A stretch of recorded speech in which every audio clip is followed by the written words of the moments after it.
How to interrogate a narcissist. Oh, that's easy. They bait them. He's RB them, man. Is this one any good? Shot, you do RB. I'm gonna have a still be writing. You need coffee or anything? I'm gonna go get him some food. He hasn't Okay. so. Joe, I'm just gonna search you, man. Make sure. Can I unzip that, or do you just want me to pat you down on the outside? What did he do? Cold, so Well, don't take it up. Don't take it are up. your hands warm? Okay. Yeah, man.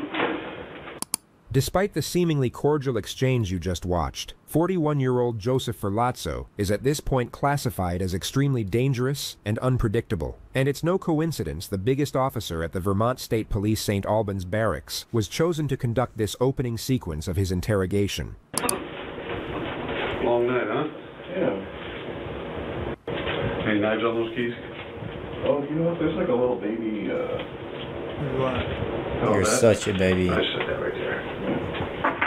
The title is How to Interrogate a We do this, Narcissist. you know, we always make sure anybody that comes in here doesn't have any knives or anything on them. Is that your wallet? Yeah.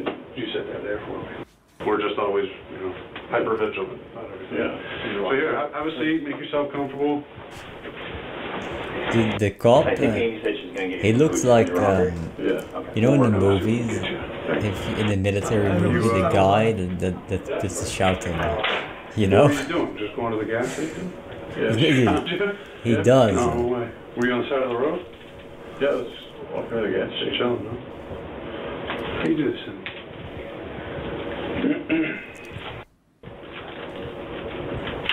That works too. Keep moving. Cool, man. That's Imagine RP. for a moment being told to go into a room with a man who just viciously murdered his wife, but act as if he has done nothing wrong, as though he were a harmless stranger in need of assistance. Your outward demeanor must show no judgment, no suspicion, and certainly no fear. While maintaining such an artificial calm in front of such an unpredictable threat, many people would jump at the sudden clatter of metal from his pocket knife being tossed across the table. And while this officer reveals the smallest crack in composure from the sheer abruptness of it, he immediately blends into the moment and maintains the desired atmosphere. Yo, the easiest way to do this would be to get an officer that has no idea what's going on. Some random that they know will always be kind of impartial and just fucking say, yo, make sure this guy's comfortable in that room, whatever. I mean, he would do all those characteristics because he would know. What? How long is this interrogating? It says only there that's set it up, no? What you're seeing here from the officer is deception, 100% pure choreography, and a particular form of psychological maneuvering that just so happens to work perfectly with this individual's personality. Anytime Joseph tries to be funny or charming, the officer responds in the appropriate manner to protect his ego. You will notice he completely strips the atmosphere of his gravity and ensures there is no tension or awkwardness in the exchange. The reason this works so well in this specific circumstance is because Joseph Ferlazzo, in our opinion, is a raging fucking narcissist. He's so incredibly susceptible to the external validation from the officers that he genuinely seems to believe they've taken a strong liking to him, and that he's able to control the environment through his super chill, laid-back personality. To give you some context, Joseph will go on to plead not guilty to all charges. So let's briefly jump ahead 3 years to his trial, and hear in his own words how he supposedly ended up in this interrogation chair. Please be seated, everyone. Does the defense wish to present a case, Ms. Jan? Yes, thank you. We call Joseph Oh, Ferlazzo. hell no.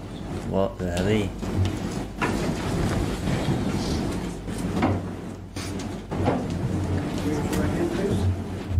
Solemnly affirm that the evidence you shall give relative to the cause now under consideration. So, Joseph, we're going to take things one subject at a time, okay? Very good. How are you feeling this morning? Very nervous, very anxious, very tired. Yeah. Okay. Reaches a point where you feel you need a break, let us know, please. Yes. The act he's trying to project here is that of a traumatized husband, a man who had no choice but to save his own life from an abuser. He frequently widens his eyes and performs these hard swallows to convey heightened vulnerability and emotional shock. Gestures that appear semi-convincing during direct examination, but will completely fall apart under cross-examination.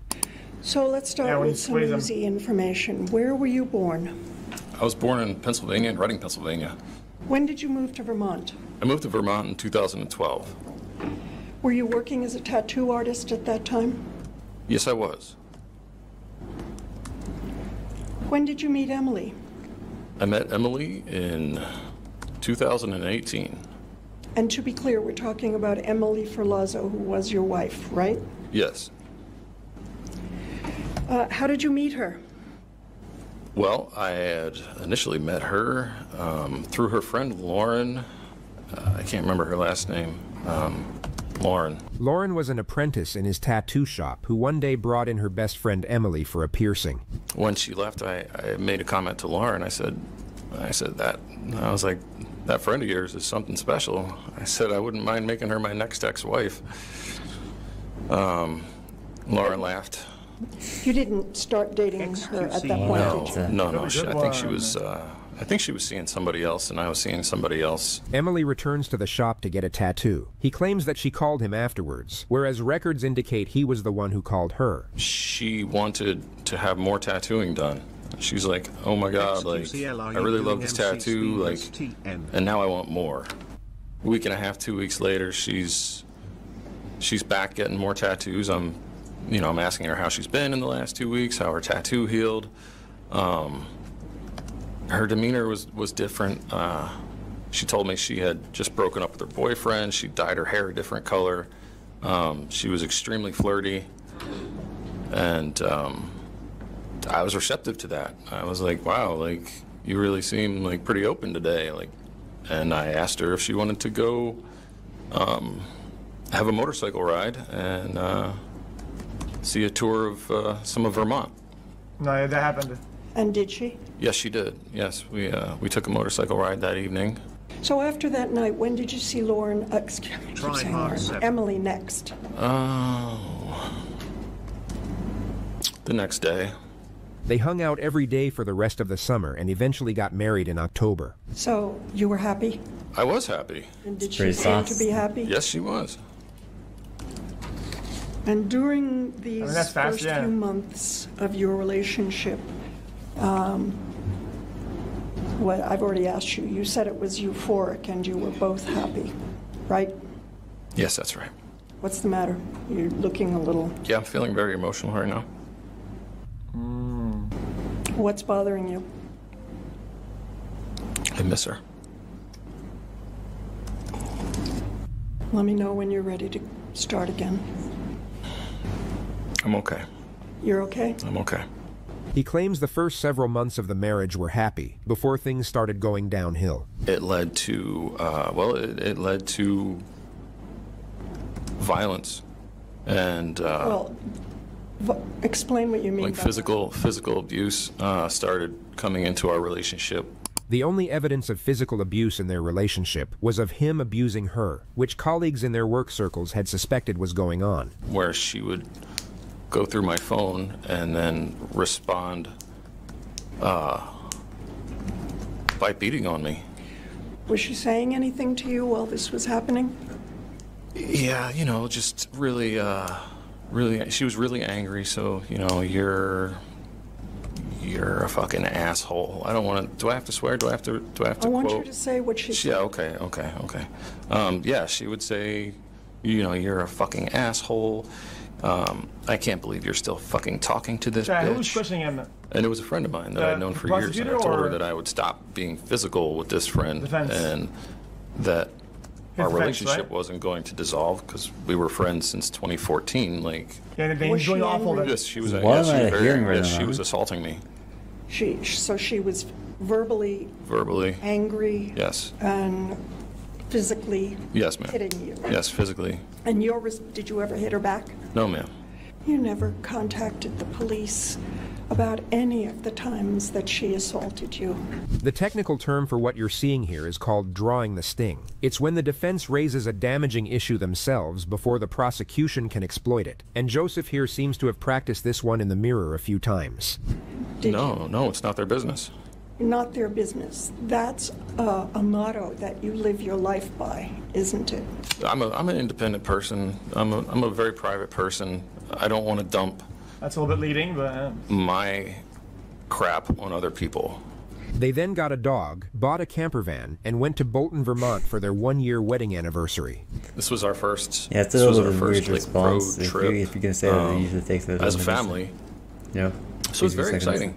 Okay. Yeah. And Emily too, she was... Oh, no, in a yeah, good Lydia's mood. with the other She guys, was right? super excited to take Rosie out, and she was stoked to meet Nikki and Ariel. Nikki They're is his allowed to do sister, that, and though? Ariel is her boyfriend, who they were meeting up both, with for right? the anniversary. The first night they got there, while alone together in the camper van, he claims Emily started becoming combative, saying the anniversary idea was terrible and the camper van was stupid. So I was like, yo, like, maybe just like pour yourself a drink and relax. He then takes the dog out for a walk and brings his handgun with him. It has tritium sights on it, so you can see in the dark. And that was I had seen some what I believe to be coyote. I like shown a flashlight, and I saw a couple sets of eyes in the dark. So Remington's a pretty small dog, and I just wanted to be able to protect her. Magnificent valor. Okay, go on, dude. When he gets back into the camper van, he claims Emily starts berating him about the candles he lit earlier being too bright. And I said, it's not that bright. Like, you could always just roll over. She got up and ran at me and grabbed one of the candles. He claims that she begins attacking him with a candlestick. Where? She hit me in, like, my neck and head and in my arms. What, with the stick? You know, I was, like, blocking. I had to restrain her. I had to, like, physically grab her by her arms and, like, hold her arms down. And she kept kicking. She actually kicked Remy. He says that he manages to push her onto the side of the bed and she calms down. I told her that, you know, that we're not your punching bags. And You said what? I told her that we weren't her punching bags. We weren't. She kicked Remy. For the record, Emily adored animals, and this statement was deemed extremely implausible by her peers. Joseph, on the other hand, was accused by his ex-girlfriend of kicking her dog on 2 separate occasions. And she was kicking me and punching me, and I pushed her back. And I told Remy, I was like, "Yo, we're gonna take a walk." Projecting only? After the second walk, he gets back into the camper van, drinks a vodka and Coke, then starts getting into his side of the bed. So He I was just climbing such over a baby. I get it now. her, and that makes sense. she shouted, "Fuck off!" And she like threw an elbow at me, and elbowed me in my groin. That's a thing, no? And I said, "No more hitting." And so we had like a bunch of throw pillows that we like lined around the bed, like the top of the bed where we slept. So one of the throw pillows was right there, and I swatted her with the throw pillow, and I said, "Stop hitting." Please remember these next 17 seconds, which we're calling the phony Guys, come fugue on, bro. state. Yo, be he nice, tries to Shaq, present come a on. foggy, dissociated moment of recollection, See, with because it's long happening, Shaq, pauses, stop it. forced ums, and a vacant stare. But it's pure performance, and we know it's performance because he'll completely contradict this manner of recollection during cross-examination. It's the Walter White strat. Yeah, exactly. And that's when it happened. No. What happened? She said, "That's it. You're dead," and she threw her arm under her pillow. He earlier made the claim that both him and Emily slept with handguns under their pillows, also deemed highly implausible by witness testimony. And she pulls her hand out with the Taurus. And How were you feeling? I was feeling horrified. Just Were like you afraid? I was terrified. Like there was like a So basically, this turns from a pillow fight to a Mexican standoff within a few seconds. Really. As soon as I saw that, like I just felt like this like wave of heat, like just like red hot, and she started like pushing her body up in an instant, and I'm like, no, and like I don't know, like she wasn't stopping, and I had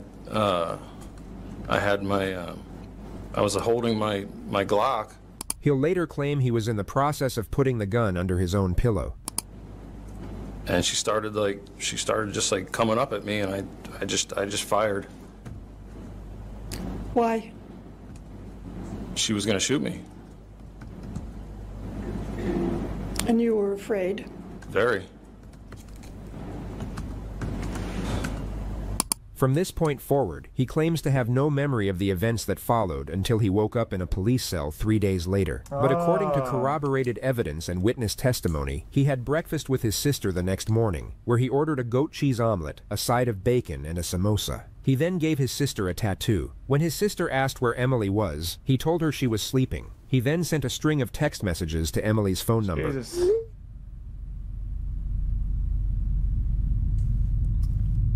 The next day, he went to a bonfire party, where he was seen taking bong hits and doing keggers. Later that same evening, he would send Emily another series of text messages. Classic. Druggy chatta. Typical. He went for pancakes and a samosa once again the next morning, then sent Emily one final message.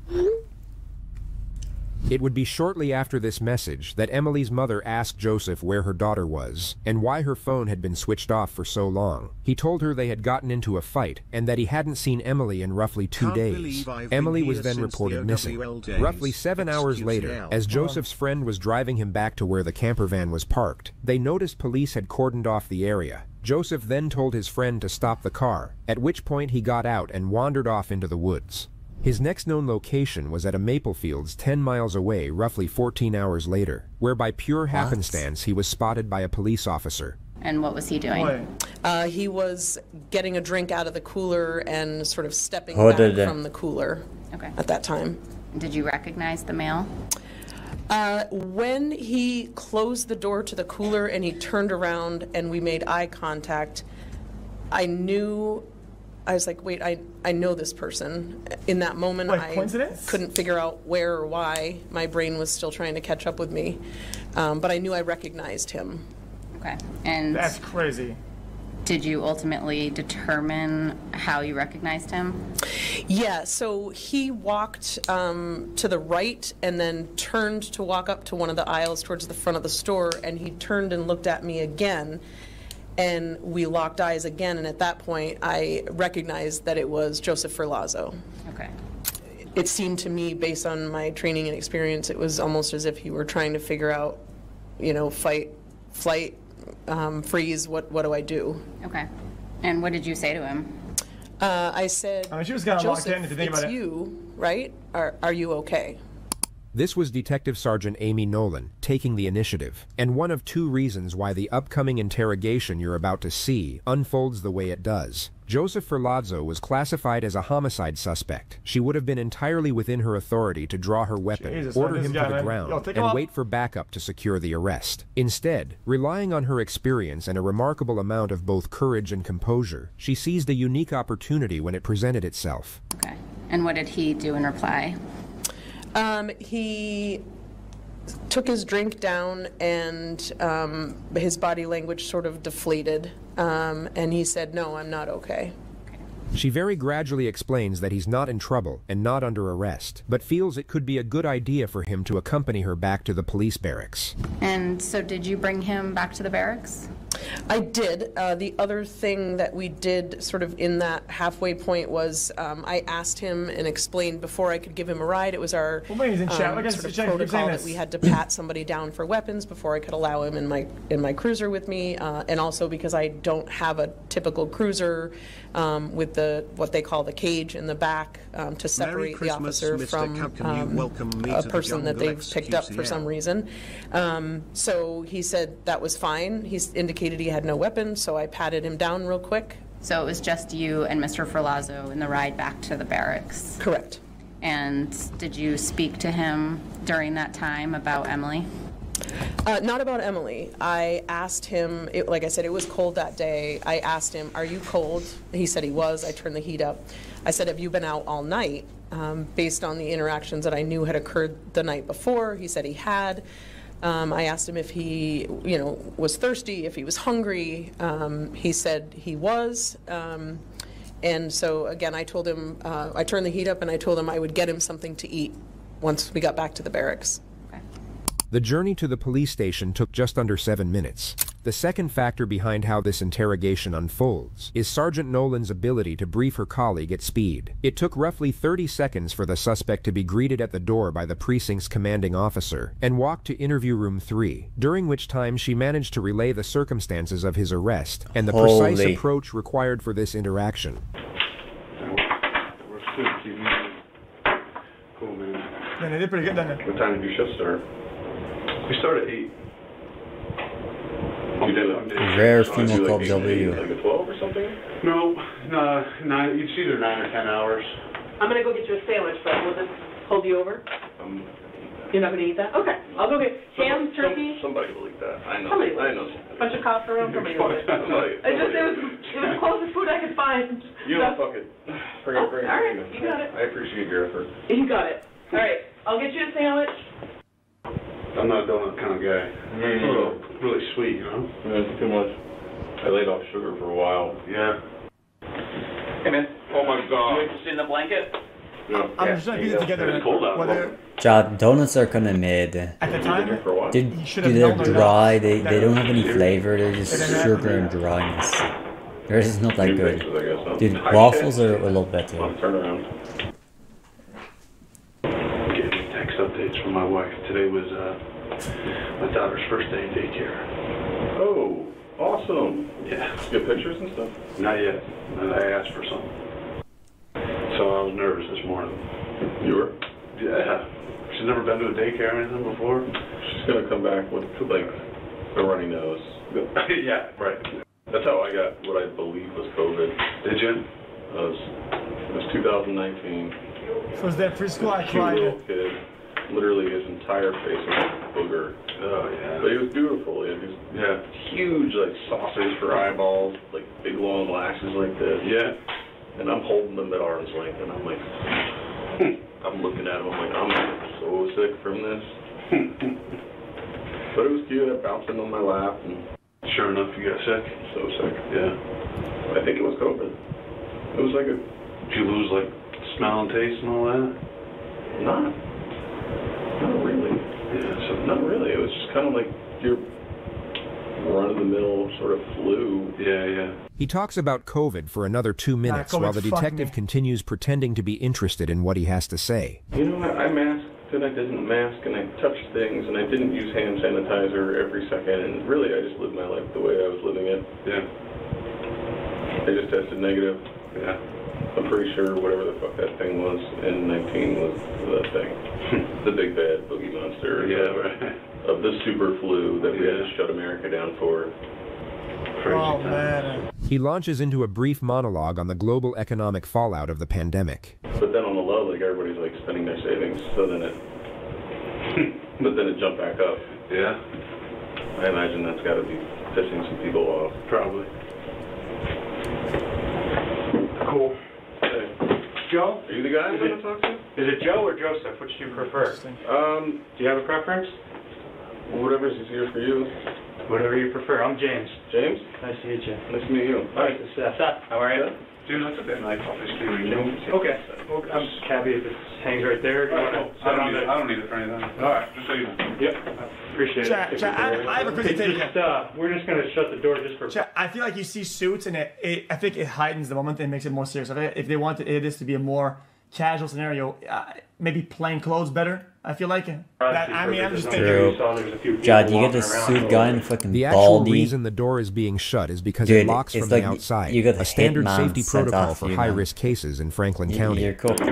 You need, The detective appears noticeably You look like uneasy about the CIA pocket agents. knife being left on the table. He'll be visibly on edge during the early stages of this interrogation, yet still perform exceptionally well. And this is perhaps our favorite interrogator so far on this channel, because he is the exact opposite of the person he is sitting across the table from. Yeah, I agree. do you need anything? I see you got water. Somebody got you some food. Yeah, I'm good. Okay. I'm good. All right. So like I said, my name is James. This is Seth. We work for the state police. We're detectives. We've been trying to get up to speed on what's going on today, and it's our understanding that you might be able to help us kind of understand a few things. We are happy to listen. Our ultimate goal is to is to, find Emily. And we're hoping that you can help us with that. Before we get going, I just want to be fair to you. Obviously, we're here in a state police barracks, right? And I just said we're the state police. So I just want to make sure that you're aware of the rights that you have. So I'll read these to you. We're here in St. Albans, Vermont. All right. Well, why don't we, I think what would be helpful for me is just have you start from the beginning of what happened, and start from the beginning, and we'll listen. And then, maybe at the end we'll have a few questions, but we'll go from there. Is that fair? Yeah. All right, so I'll turn it over to you. So, kind of what happened?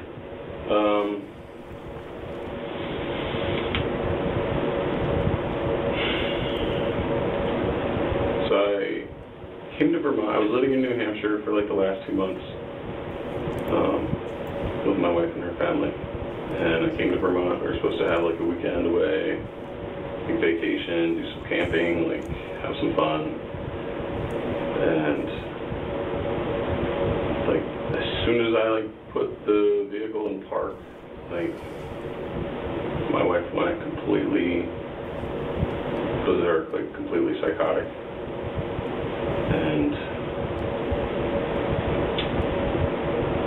I shot her as a result of that.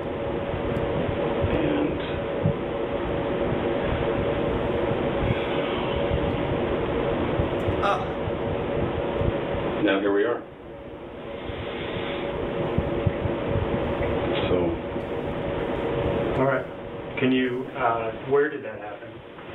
Well, Bolton, Vermont. if you admitted that, it means that he's got this concocted story already ready to go. Like, that's what it means. I guess my next question is, when did that happen? Otherwise, he wouldn't say that. He says it happened early on Friday morning at the Bolton ski resort, which is 4.5 days prior to this moment. He then makes a passing comment about, quote, cleaning up after the incident. I don't know. I don't know anything about that. Okay. Describe what you mean when you say you cleaned up. There was like blood coming out of her head, so I like put a bag over it to catch the blood. And, Jesus. Cleaned up. There was blood on the pillow, so I just bagged everything up. Okay. Where's Emily? So time frame. Where in the bus? In the bathroom. She's in the bathroom. I haven't been in the bus. So can you describe the bus for me? Like what's the layout? You walk through the doors. Bathroom and a kitchen and a bed. He draws out a diagram of the inside of the camper van. Okay. And so after you kind of clean up and you put Emily in the bathroom, what do you do?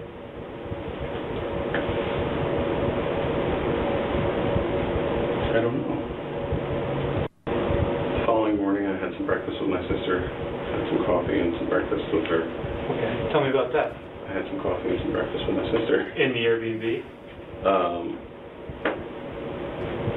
The coffee was in the Airbnb, and then we ran down the street for some breakfast. Okay. Did you talk about what had happened? No. No? No, I was meeting her new boyfriend, so... Okay. All right. I mean, he's on HG, no? Yeah. What'd they ask? Just like, what's her deal? Even if it was an accident, it'd already be wrong in so many ways. I was like, yeah, I mean, my role is like her husband, but also I'm just a punching bag, like. And did they ask where she was when you went out to breakfast? Mm-hmm. Yeah. What did you say? She's still sleeping. Okay. All right. He rambles through a series of unrelated tangents before getting to the moment when his friend was driving him back to the camper van, and he saw the police officers waiting outside. And he turned the car around, and I was like, listen, I'm going to jump out of this car, so, like, I can't do this right now. I just need some air. Like, I can't breathe. I'm, like, overheating. Like. So I got out, and... Classic. That was it. He drove away. This doesn't make sense anyway. None of this makes sense. I don't get it. Where'd you sleep last night?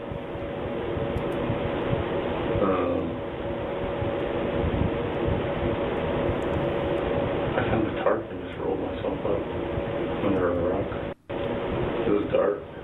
I just heard it start blowing, and I wrapped myself up. I was freezing and shivering. What? Found a place that was like, no, it was crazy windy, 40 degrees. So I was just trying to stay warm. Okay. I was just wandering aimless Chad, I appreciate you telling me all that and kind of doing the time span from Friday when you got to Vermont to kind of how we ended up here today. Do you have any other questions? Yeah, is that okay? What I'd like to do is really focus in on Friday itself and the incident with you and Emily, and kind of go over that with a little bit more detail. Is that fair? So my understanding from what you told me is that you got into Vermont between 7 and 8 p.m. The initial release of the interrogation footage cuts out at this moment. What we know is that they decided to take a break, and Joseph went to use the bathroom. The footage resumes 13 minutes later. Joseph's demeanor while outside the interrogation room was reportedly bizarre, which officers later described as a feigned mild panic attack, noting that he appeared to be forcing a state of vulnerability as a way of presenting himself as the victim. You'll see remnants of it as he now interacts with the officer who escorted him to the bathroom. What's got any idea? Anything else? You good? Some company? Yeah, I'll stand right here. Absolutely. Can you come sit? Yeah. Yeah? I'll sit with you. What's your name? I'm Sam. Sam? Yeah. Nice to meet you. I'm Joseph. Nice to meet you. Are you the individual that sort of comes in during the breaks and sits with Mr. Ferlazzo? Yes, I am. Yeah, I'll sit with you. Thank you. No problem. Yeah, but I'm just confused on how he thinks that all that will do anything. What? Dude, this is pour someone else's drink. How long have you been in Vermont? I've been in Vermont my whole life. Yeah? Yeah. Probably still delusional that he's not a suspect or something, or he's gonna walk in. Almost 24 years now. Oh, wow. Yeah. That's awesome. Yeah. What's your favorite part of doing this? A very interesting detail of this moment is that Sergeant Truex could not once recall being asked such a simple question in his 24 years of service. He hadn't once been to therapy, and remarkably can't remember a single moment where he actually sat down and reflected on such a straightforward concept. So the fact that the moment finally arrives from a psycho murderer playing with his food makes his forthcoming pause of contemplation somewhat absurd, yet absolutely compelling. Just trying to do the best we can for people's families. Probably. Yeah, it's super important. Okay, thanks for the good chat. Turkey sandwich? Yes, sir. All right. Let me grab you a couple of napkin or something? I'll go grab some. You don't eat carbs, do you? Yeah. You took all the bread off. I noticed that. Make Smart a man. little lettuce wrap. Do what you gotta do, right? I know Jesus videos are long form. You don't eat carbs, so you do no bread, but you eat the fucking lettuce. They ease back into it by asking him non-threatening questions, mainly about his travel patterns in the days following the incident. Yeah, typical vegan, average vegan.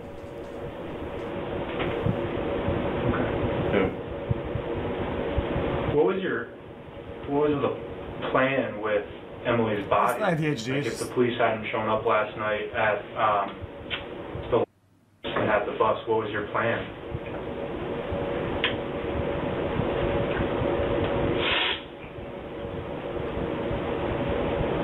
I didn't really have a plan.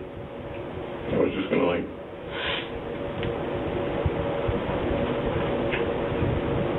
take it into the woods and drop it off. Where? Under the tambourine. Like I said, I had no plan. I was just gonna take it into the woods and drop it off. Did you use your phone at all to search anything? What meaning the gun? What do I do? That kind of thing? Did you do any Google searches or Safari searches about what you should do? The body, dude. No? Didn't look up anything? There's no way. Just asking. Yeah, no, trying to make sure. That's a normal question, right? Did you use your phone to search anything this past weekend related to what happened on Friday? No? Safari. People use No, I Safari? didn't have any questions. Okay. Nothing that I was like, ooh, I wonder what the other humans do. Like, I didn't. When you said earlier that you put the bag over Emily's head, did you just put it over her head or like her whole body in a bag? Now her body's bagged up. Her whole body's bagged up? Describe that. It's coming on my phone, yeah. What? So, I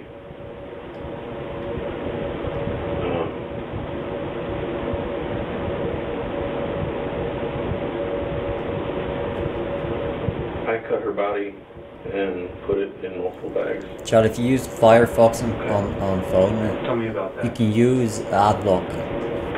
Yeah, you can use extensions on your phone if you have Firefox on your phone. How did you cut her body? And then you can block the ads, so you don't get the ads on your phone. Used a saw. That's a pro tip. Cut her body. Never use anything but Firefox. It's slow as shit, but I mean, that doesn't bother. No, that's irrelevant. Okay. All the browsers are slow as shit, so who cares? On the bus. On the bus? Okay. Where's the saw? On the bus. What kind of Yeah, saw? time lost from the Describe fucking it. ads is like Just a handsaw? 100 times more. So Did just you carry any out use to the Firefox on your phone. Like, if you're not a fucking retard, Emily's use body Firefox was on on your that phone, bus? please. Where I made the little circle in that little paper. Okay. That's important.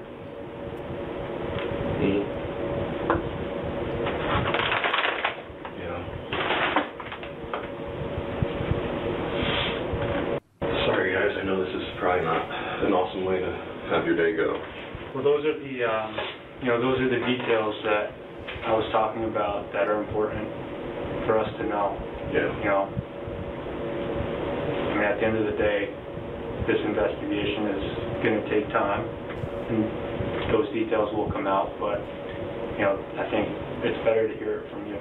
Bro, as long as you guys are gonna know that even in a self-defense case like this would make things like terrible for him. This doesn't make sense. I'm not saying it. I don't What get else it. haven't we talked about that is important for us to know about what happens to Emily?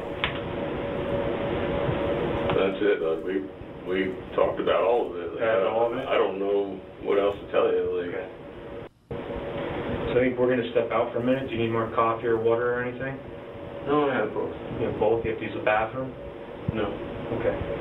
I think those are your chips. No, you can eat them. I don't eat chips. Oh, you don't? Oh, hell no. Starches. You don't eat any starch? Does it play games with your stomach, or you just don't eat it? No, I mean, if I was going to go hiking, maybe. What's if I starch? needed it, but I'm sitting here, not doing anything. Well, I think it's in potatoes and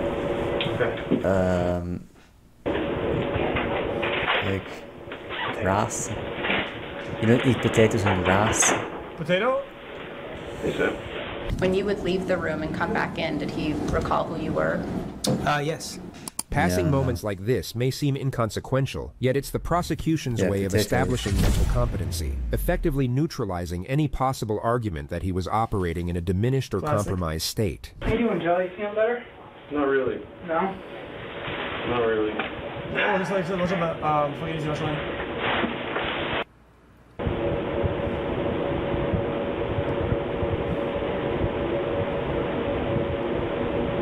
Ants.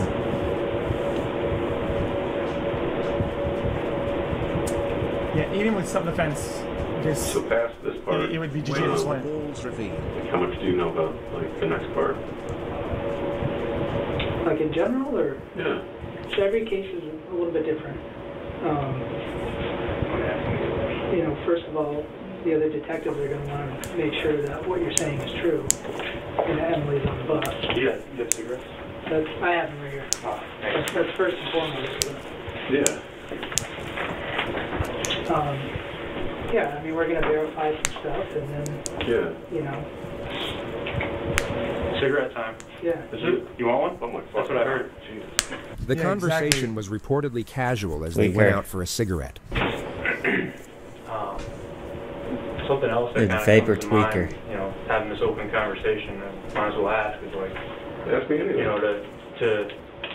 Before this investigator went outside with Joseph for a cigarette, he was briefed on some additional details. One of them was that almost 12 years to the date, Joseph's stepmother was stabbed to death in her own home. The case was never solved. They also discovered that in addition to shooting his wife twice, he stabbed her 18 times. Is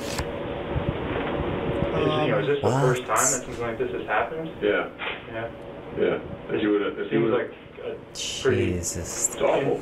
Pretty in depth. It's fucking awful, dude. Like, I don't know if it was you or if it was Sam, but if you would have talked to me a week ago,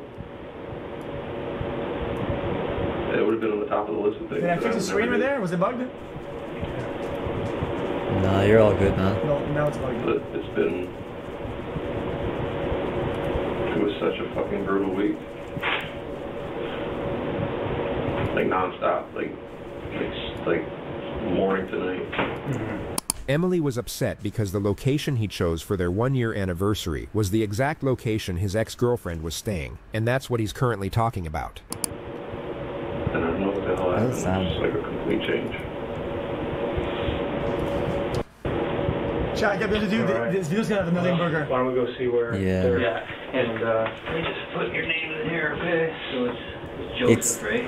I think the case is interesting, I but watch all the JSs, and this one's just the not. interrogation is too slow. It's too slow. So Amy, what do you need from me? Amy's gonna take your pictures. They first take pictures of his face, hands, There's nothing and special clothing. about it, then. Okay, so I'm not going to do swaps of your hands, but, all right, so I have not watched your interview, but my understanding is that there was some kind of physical altercation with you and Emily, and that you may have been struck, hit, kicked, something like that. Right. Will you consent to me taking photographs of you without clothing on? And if you're not comfortable with it being me, I can have Robbie do it, to see if there's any bruising on you. I mean, we can get, like, I could do chest and maybe legs if do you have underwear on? Dude. What the hell did we just... Yeah, keeping eye contact while taking your clothes is just fucking weird. What? Watch. I mean, we can get, like, I could do chest and maybe legs Yeah, this if you have guy's a underwear little on. freaky. This guy is so unbelievably creepy, it's almost unbelievable. Our personal take on what he's doing here must have something to do with Sergeant Nolan's tactical display of approachability during their encounter. Something that Mr. Ferlazzo has catastrophically misread, and maybe feels he can use to his advantage in this situation somehow. Or perhaps just deepen whatever distorted sense of self this is feeding into. Whatever the case, it's just so excruciatingly embarrassing that we almost didn't put it in this video. If you're willing to let me, as part of the consent, to do photographs of your body as well? Okay. Not a single bruise or scratch was discovered on his body. Not one. Though he was sure to point out some ever so slightly reddish marks on parts of his skin that he could have got from sleeping out in the woods, or perhaps a moderately hot shower. The moment he was finally informed that he was under arrest and going to jail was regrettably not captured on video. As mentioned before, the initial release of this footage came partially redacted, but you can rest assured that it will all come full circle before this video concludes. Okay. All right, you're all set. Thank you.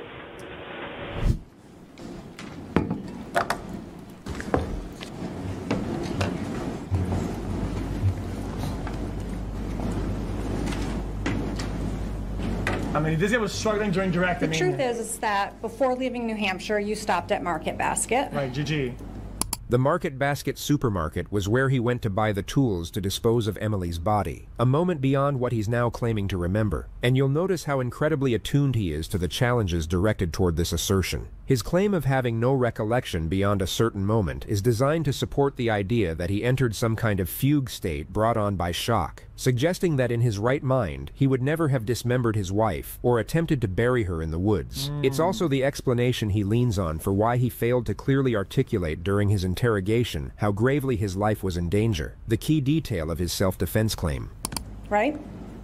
I did see that, yes. That's the truth. I saw that on the PowerPoint. And it's the truth. I don't remember it, but yes. And you spent $60.43 at Market Basket? Is that what happened? I don't remember sending the text, but you have it there in front of you, so. And you said to her, I'll see you in the morning. All right. And you said, you still drink coffee? All right. You said that to your sister? That was what I said to her? That's you have that? Would you like to see the text? I don't remember the text. I don't remember the text exactly. So if you have them, then He's been planning this for days. Do you want to see them? I mean, I don't have to. If you're going to read them to me, then we can do it this way. Or So you've testified that Emily was mad when you got to Bolton. So that's the thing about narcissists. They think they're always right. A detail mentioned by so several plan people in things the out courtroom thinking it's going who to go knew well for Ferlazzo them. personally Right, was that they parts of always his speech plan and and articulation had strategize noticeably their changed entire during this testimony, social life. especially the word yes. The way They you'll hear think him things say over this and over word and isn't over how again, he and they- usually spoke. That is Emily's mad cringed at out you. and acted out. You guys argue, is that correct? Yes. Like half the conversation And you have with she's people rebuffing you. are pre-acted. They're pre-studied. Yes. They're She studied doesn't want to in it. dance. They're so She doesn't want the performative. candles on. It's just cringe. Correct. She just wants to go to bed. She didn't say anything to me. She went and laid down in the bed. Yes. She's facing outward, scrolling on her phone. Yes. You're that? sitting down on the couch. Correct? When Emily's saying these hurtful things to you. You're sitting on the couch. No. You're in the bed. No. You're standing in the aisle. Yeah, I was doing some. You're yoga dancing. Yes, Why that's not just correct. ask her? You light some candles, Yes, and Emily doesn't like the candlelight. that's correct. And she tells you to put them out. That's also correct. And you don't put them out. Dude, this conversation is like No, I don't. And talking she to a gets up and toddler she that grabs they one of just had a these fight. candles. Like Yes. trying to find out big, why they're dinky mad. candles. This Yes. what the hell? Glass, Yes, ma'am. heavy. Very. And she starts hitting you in the head with it Yes, ma'am. and in the body. Yes, ma'am. Huh?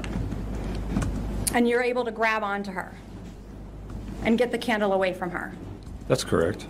And that is over. She goes and lays back down. Yes. Yes. When you came in, she was in the bed. Yes. And you are trying to relax, Yes. trying to enjoy your vacation, Yes. and you make a decision, What decision? the decision that you need to stop this. Cat Cozy. I was having some drinks and smoking. You decided enough is enough. I'm going to put an end to this. No. You got up. During direct examination, he had a 1,000-yard worried stare as if lost in reflection. Here, he almost continuously glares at the prosecutor, perhaps thinking that projecting this abrasive display of confidence will render him more credible. The issue is that during direct, he presented himself as a broken husband who struggled to recall anything closely connected to the incident. Yet now he's steely-eyed and steadfast. You could argue that the change in questioning style caused the shift in his energy, but it's the extent of the shift and the complete disappearance of the emotional fragility he displayed earlier that makes the argument he is being deceptive. And just to be clear, I believe he's being 100% fraudulent in both these instances. His true self is still an enigma that I doubt has appeared once in this video. You got up from the couch where you were having your drink. I wasn't on the couch. You told the police that you got up. I don't remember talking to the police. You heard yourself tell the police that you got up. I saw a video. And you heard yourself tell the police that you got up. I saw the video. And you got your Glock. Are we talking about the video? And when you realized that you had just shot your wife, you didn't call 911. No. You didn't go and get your sister. No. You told the police that you put her wallet in a bag. I don't remember talking to the police. I understand that, Mr. Ferlazzo, but you've listened to the video and you've heard your words. So you told the police that you put her wallet in a bag, correct? I did see the video. And you heard you bruh. utter the words, I put her wallet in a bag. Yeah, I don't remember that. You heard yourself say those things. On the video? Yes. I saw the video, yeah. And you heard yourself say, I put her wallet in a bag. Yes, I did. You're able to give her that tattoo and successfully give her that tattoo. Still. Still? No memory. Oh my God, bro, this is annoying. Mr. Frazo, that is your contact information, right? What do we got here? You did remember what day of the week it was when you were meeting with James and Seth. From the video? This is my favorite moment of cross-examination. He's about to make eye contact with the prosecutor, and something about how she responds, and perhaps how she looks at him, will shake his feigned exterior just that little bit. From reality. We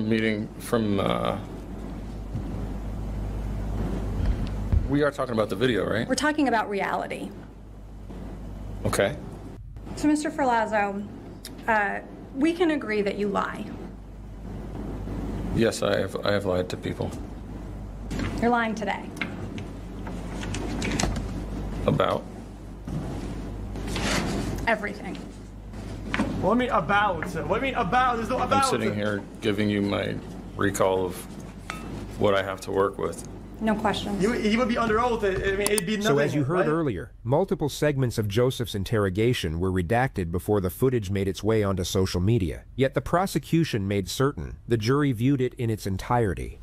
What you're about to watch is, in our opinion, the result of a potent mix of sleep deprivation, mental exhaustion, and an extraordinary lack of situational awareness, very likely enhanced by the calibrated framing that occurred during the opening sequence of his apprehension. He had spent the entire night freezing in the woods, likely terrified and in a state of panic, after coming down off a 3-day bender of drugs and alcohol. Then, while at his most depleted, he was met by a figure of authority who offered him warmth and understanding, followed by another reassuring encounter where the rapport seemed effortless and disarming. The focus of the moment was subtly shifted away from the horror of what he had done, onto his own inflated sense of worth and self-pity, followed by a continuous process of positive affirmations and ego reinforcement, all of which forged the environment and the oncoming result that occurred in the 3 previously redacted segments of footage you are about to watch. How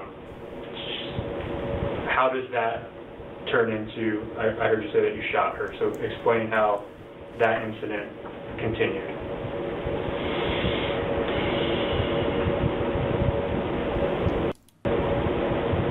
I don't know. Something inside me said enough is enough. Okay. Can you describe Emily when you shot her? Like, what was she doing? The couple videos we watch on number like this is JCS different.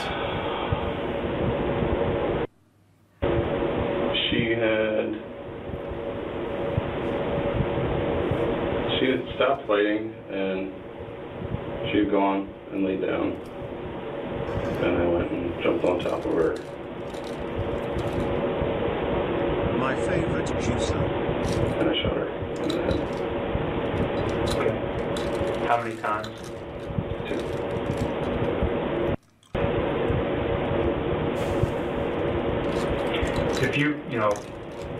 If you could talk to Emily's parents, is there anything that you would say? I mean, clearly I would apologize for being such a shit. But what about Emily? Huh? What about Emily? What would you say to Emily? Yo, chill the back, little buddy. Jesus, this guy, huh? You don't fucking treat people like this.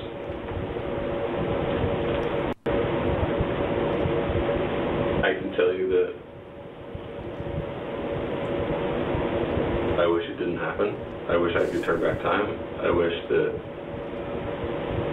I was just, I don't know. I don't know if you've ever just like wanted to be a dick, but I mean, I don't do it that well, like, so yeah. I'm usually just like, okay, like, he'll talk about it, you know, whatever, but. So you felt she was being kind of like a dick just to be a dick? Yeah. Okay. You know, like, I don't think that, you know what I mean, like, I suppose it would be like, if I mean, I told you guys and you're just both like looking at me, you know, but I'm sure you're thinking like, wow, this dude, what the fuck? You know, like, what pushes a man to do such a thing? Like, I would never do that. And not believe me, if you would have asked me last week, I would have said the same thing. Like, I don't think I've ever been in your shoes though. Had Joseph Ferlazzo been met with immediate confrontation and transparency, none of this would have plausibly occurred. Oh, His really? demeanor and method of response from cross-examination. Yo, I'm not an expert. I don't even think I agree that much. Like this guy knew it was cooked right there. He was gonna all out. Like, yeah, it played a role for sure that they played along with their plan, but this guy was cooked. Is likely what you would have seen throughout this interrogation. Yet due to the powers permitted under U.S. protocol, he was guided to a place where he could no longer walk back from. Now, before moving on to the final part of this video, we need to explore the nuance of this particular element and why that nuance matters. As many of you will know, the permitted use of deception in American policing is extremely controversial, as it's been known to put innocent people into prison through false confessions. Many of these cases have gone viral over the years, with perhaps the most recent involving Thomas Perez Jr. Well, this video is incredibly disturbing to watch. The man being interrogated is Thomas Perez Jr. He reported his father missing. Fontana police accused Thomas of killing his dad. It was August of 2018. Fontana police were convinced Perez's father had been murdered. They thought Perez appeared suspicious. It's really concerning to me that he hasn't been back yet. They asked Perez to come to the station, and that's where they turned a missing person case into a 17-hour interrogation. You murdered your dad. No, I didn't. Yes, you did. 17. Yeah, Daddy's dead because of you. We just told you we found your dead dad, and you don't give a Dude, what? Are you fucking kidding me? 17. Chat, a 17-hour interrogation. At that point, you would have sleep deprivation and whatever. Yeah. The whole line of questioning could be fucking. Wouldn't they be able to throw this out? Like, you don't know how that could affect somebody. They could be saying some of the wildest shit. Like why would he even? At that point, you might as well give him a coffee and then lace that shit with meth and fentanyl, and then extract a confession out of it. I mean, that's just diabolical, man. Fucking 17 hours, dude. And your dog is sitting here looking at you? Are you fucking my ass right now? Are you fucking my ass? Come on, man. I didn't think that I did. But if you did, where would you have stabbed him? It might have been the belly. They learned that Tom's father was alive and well and was at LAX airport, ready to take a flight to go visit his sister. What? Steering filed a civil rights lawsuit in federal court against the city of Fontana, and the suit was settled for nearly $900,000. That's it. Now, while both of these cases fall under the umbrella category of this frame is wild. This guy is fucking falling off of his chair, half clothed, with a dog. It's torture. $100,000. Dude, now, while at this point, you just bring back the torture. Just torture them for a you may have confession. noticed they were starkly different in nature. One consisted of the futility technique and maximization. The inevitability of outcome was imposed to such an extent that it caused the subject to have an emotional crisis, while the other consisted of rapport development and minimization. There was no applied pressure nor manufactured sense of urgency, and the subject was given the space to construct his own perception of the situation. I like these videos when they talk about a case that this tactic actually was part of the breaking point, whether he was to be arrested or not, and actually they got something that they would have never gotten. But I have to be honest with you, I think they would have gotten most of this anyway.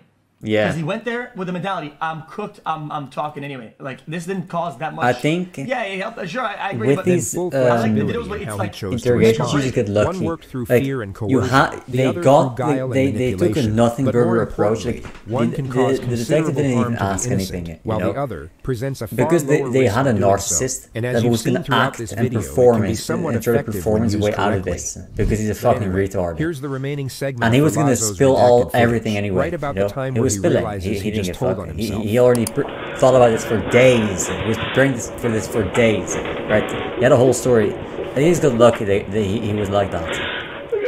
And it happened to get the right approach at the guy. Exactly where she is. Because if you get him and you do the wrong approach, you're immediately fucked because he's immediately onto what you're doing. Right?